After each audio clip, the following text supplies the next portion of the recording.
What don't I like about beer? That'd be a lot easier question. When my glass is empty, I don't like that. Seattle, Portland, kind of knock it out of the park. San Diego would puff their chest out and say, you know, no, it's us. But Boise's no slouch either. Majority of these breweries have stepped it up. I mean, we're the hidden gem. Don't tell anybody, but the gem state's got it going on. I always say it's not just a job, it's a lifestyle. Boise takes a lot of pride in things being local. The water's great up here in the Pacific Northwest. It's where the hops are grown. Not all hops, but the best hops. Doesn't get more local than your backyard. When we opened up 10 Barrel here, that there's I think 4 breweries, and yeah, now there's 21. We're the best in the world! I think Boise's just a huge fit to be the next big beer town. Good beer, good city, good people. Let's drink some beer.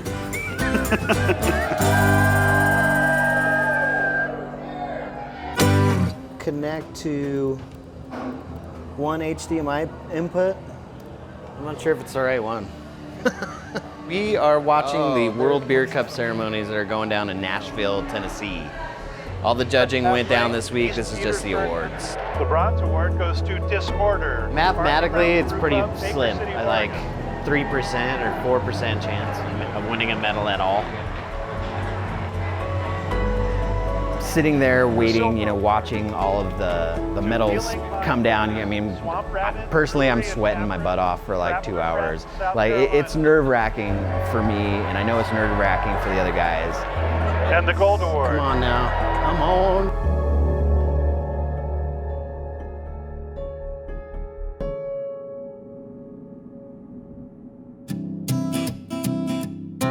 So here's a quick breakdown of the brew process. It all starts with a recipe. That's where the grains are selected and then ran through a mill. From there, the milled grain is mixed with hot water to create our mash, which produces sweet wort. That sweet wort is then transferred into a kettle where it's boiled. We will add hops to that sweet wort during the boil process, and then from there, we're gonna take it through a heat exchanger into one of our fermenters where it's gonna ferment out for a couple weeks after it's mixed with yeast. From there, we're gonna move it into the bright tank where it's ready for cans, bottles, or kegs.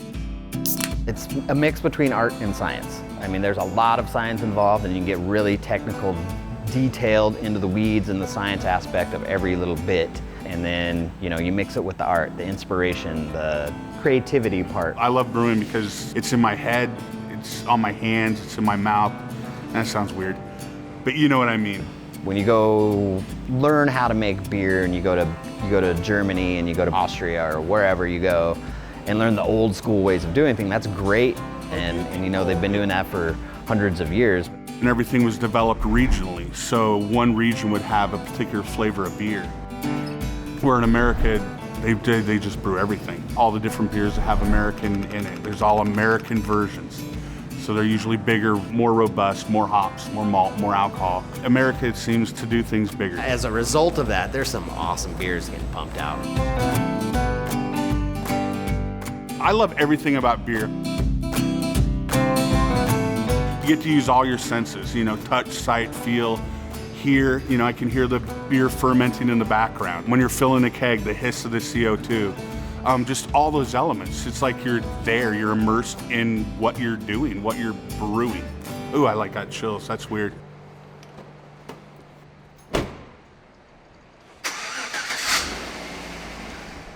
Today we are heading out to the Gooding Farms, which is over 100-year-old hop farm here in Idaho, and it is ran by 2 gals that are 6th-generation hop farmers. The ingredients are here, and we're able to walk out our door, hop in a truck in a short trip to meet the farmer or see the field our ingredients are grown in.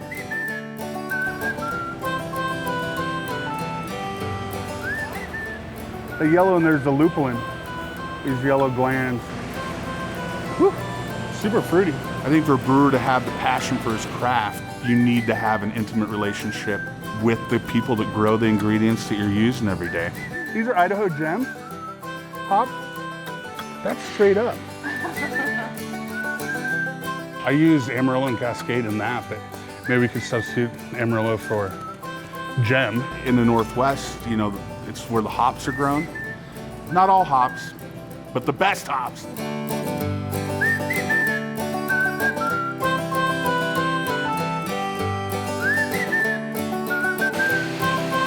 A lot like beer drinkers want to know who makes their beer.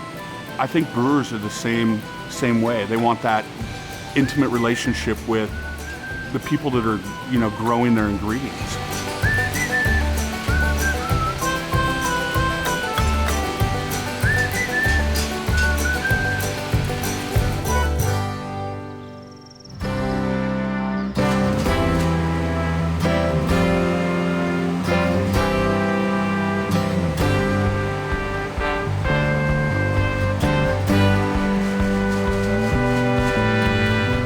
These are Amarillo.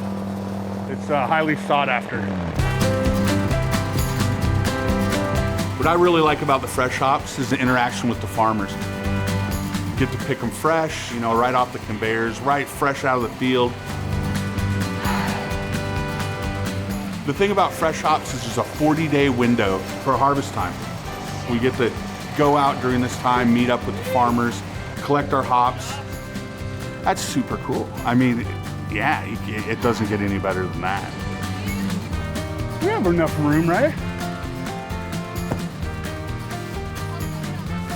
Stick in my lap if we need it.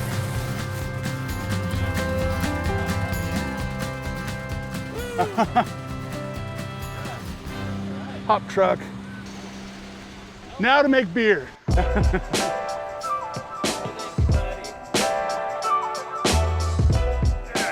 You only get to brew with fresh hops once a year. What I really like about the fresh hops is the different nuances of the flavors. You get some nice fruitiness, citrus, a little more spice, but just a real unique flavor because it is a wet hop. Super popular with customers and extremely popular with brewers.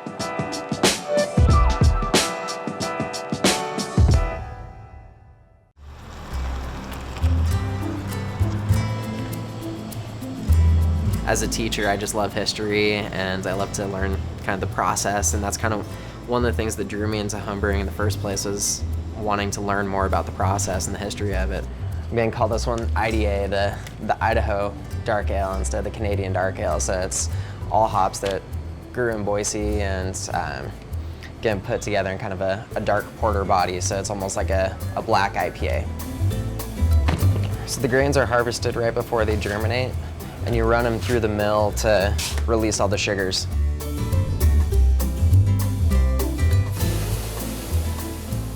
And so during the fermentation process, all the sugars that are released in it get consumed by the yeast, and that's what ultimately creates the alcohol content too, and a lot of the flavor profile.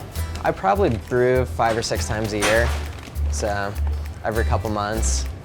Usually just brewing a few batches will get me through a year. Makes a lot, so this will be a 5-gallon batch, so it'll last a while. It's a great day for making beer. I think the moment that I'm in with it is the most exciting at the time. So right now it's brew day, so I'm most excited about that.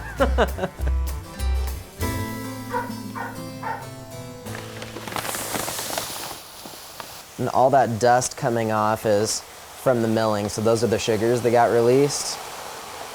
So that's basically what we're gonna be steeping, all those fine sugars, getting all that flavor out.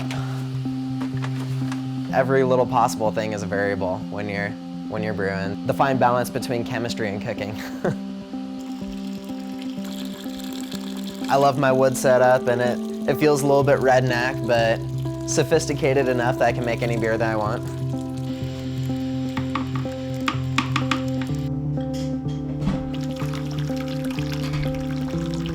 There's a lot of pride with things being local.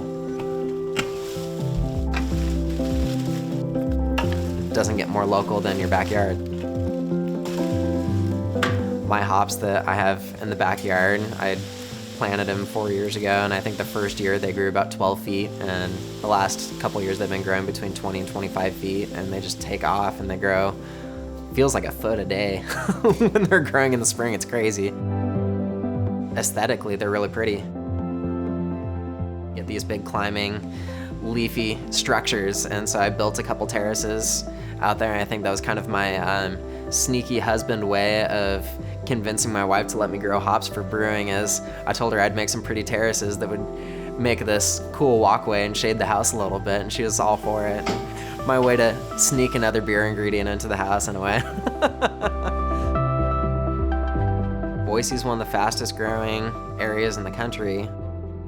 To see our population growing and to see all the breweries popping up and growing with it, I think it's really exciting to see what's going to be next and which breweries haven't even opened yet and which brilliant ideas haven't been brewed yet.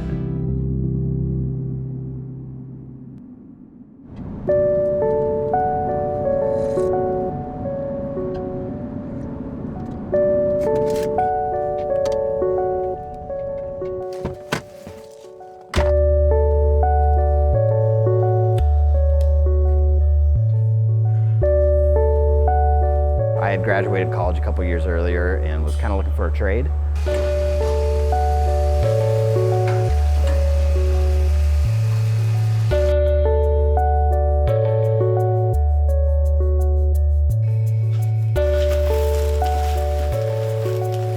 Working with my hands, I really enjoyed that. Brewing just kind of fit. Once I got in there, it was for me. I'd say my favorite part is the creative aspect. Coming up with a new recipe, formulating something completely new, and then seeing the end product. You know, having a beer in mind, having the characteristics in mind, and then putting it all together, and then seeing what comes out at the end. That's probably my favorite part. The Black Cliffs, our American Stout. It's a really rich beer. It's got a lot of chocolate, dark chocolate flavoring, a lot of roast. It also has a good hop backbone to it. So we're just gonna get a sample out of here now. Looks like it's got some body to it. That smells perfect, just like it's supposed to smell. It's got that good, nice, chocolatey, roasty smell to it. We'll take a quick gravity and then we'll have a taste.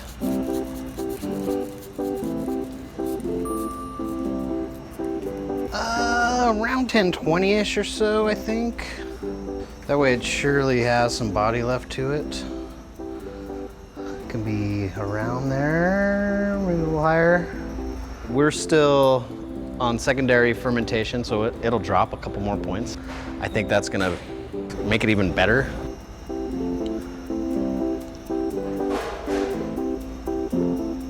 Looking for it to taste like the final product.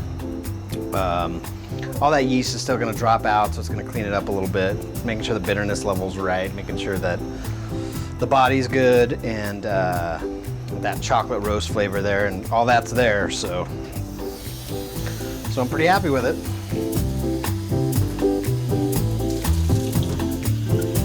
Now we're gonna throw some hops on there for the first dry hop. This is double dry hop, so we'll do it again in a few days. Make sure that aroma is pronounced. Next thing we're gonna do here is we're gonna set up a ladder, pull that cap off that 4-inch port, and then we're gonna dump in 10 pounds of hops. These are Centennials, and these are the Amarillos. You can definitely tell the difference for sure. We have our own Hopulator 2000 over here. It's super high tech.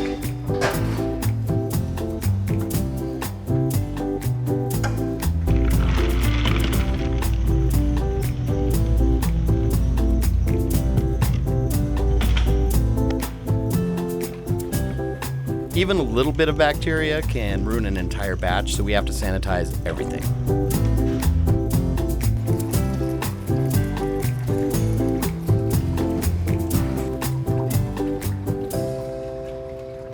Freshly dry hopped. You probably will not taste the dry hops, but.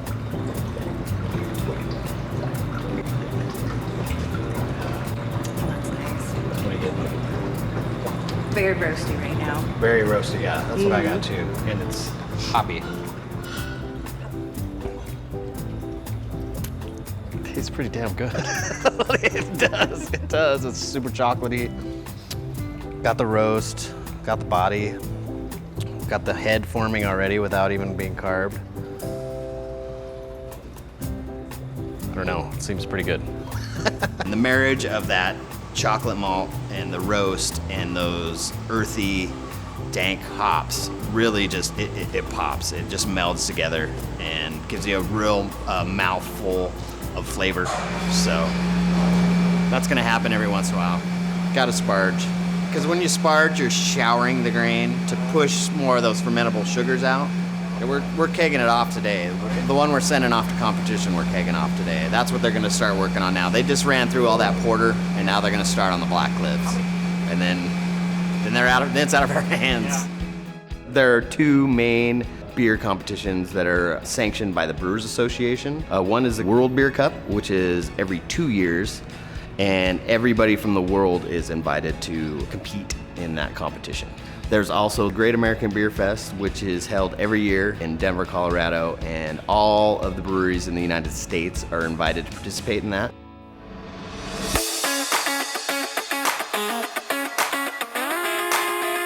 Great American Beer Fest is pretty much the Super Bowl for craft brewers.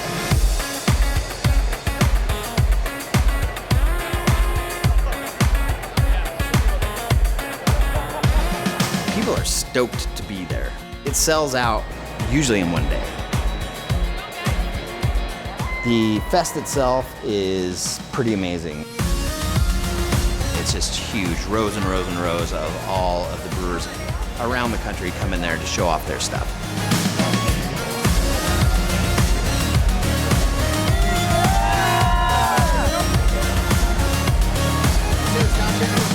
It's a lot of fun for us. Hi there. You know, they hand you a cup, you're handing them beer, There you go, my friend. and they're happy and grateful with a big smile on their face. There's no money exchanging hands, there's no tickets or anything like that. They're just coming up and getting beer, and they're happy about it.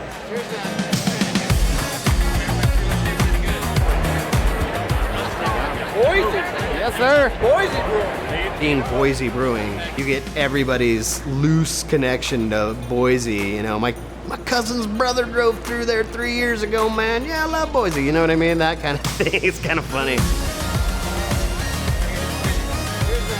3 years we've poured beer down there, which is super fun to share your beer with all these people, all these beer lovers, and watching them walk away and then turn around and give you the, yeah. But the Great American Beer Fest it's the elite competition. We're there, you know, when it opens, which is about an hour before the ceremony.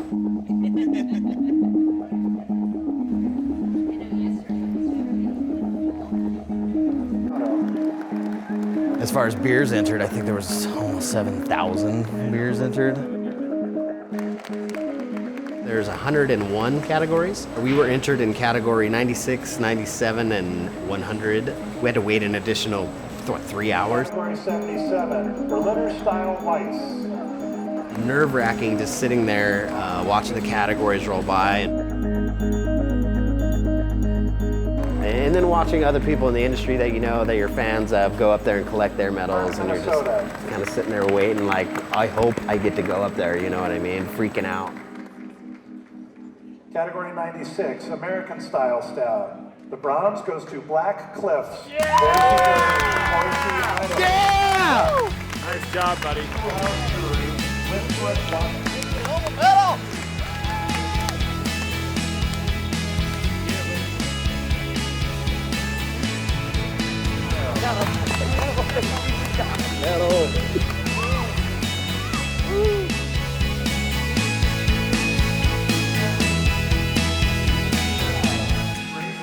You know, the bigger towns get a lot of the credit, the San Diegos, the Denvers, they get a lot of credit for being beer towns, but Boise's no slouch either. At least for the last 4 years, we've had one or more beers judged to be of world-class quality.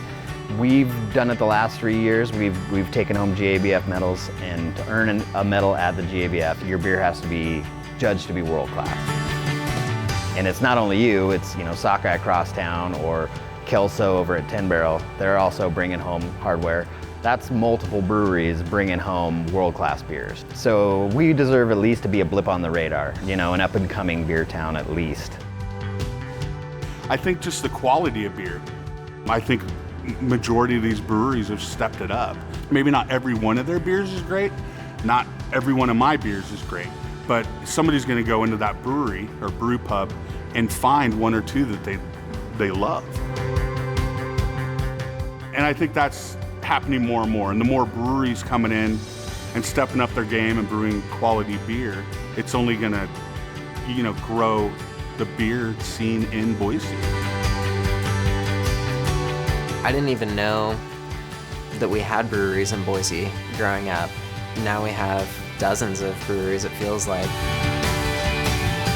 When we opened up 10 Barrel here, that, you know, there's I think 4 breweries, and yeah, now there's 21.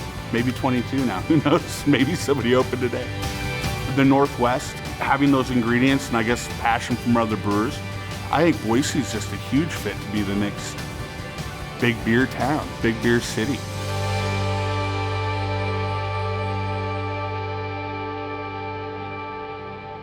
The World Beer Cup is somewhat like the Olympics of beer because it's only every couple years and the whole world participates. Barley Brown's Brew Pub, Baker City, Oregon. Sitting there waiting, you know, watching all of the medals come down. I mean, personally, I'm sweating my butt off for like 2 hours. Like, it's nerve-wracking for me, and I know it's nerve-wracking for the other guys. And the Gold Award Come on now. to Come Black on. Cliff.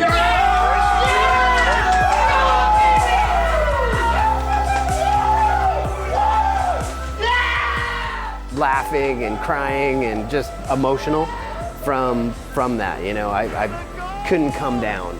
It was such a huge high. I've never felt it before. It was great. That's my first goal. That's first anything in the World Beer Cup. Hard to explain, I guess, you know. We're the best in the world! To the cliffs. To world-class beer, ladies and gentlemen. That payoff was huge, and to have it happen here with the people that it happened with was pretty special. The people that worked longest and hardest got the reward finally.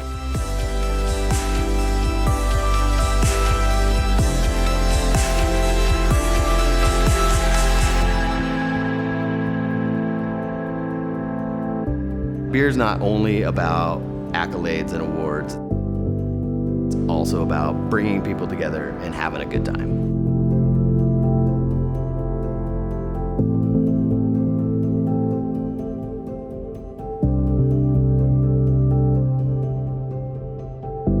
Beer helps build a better community.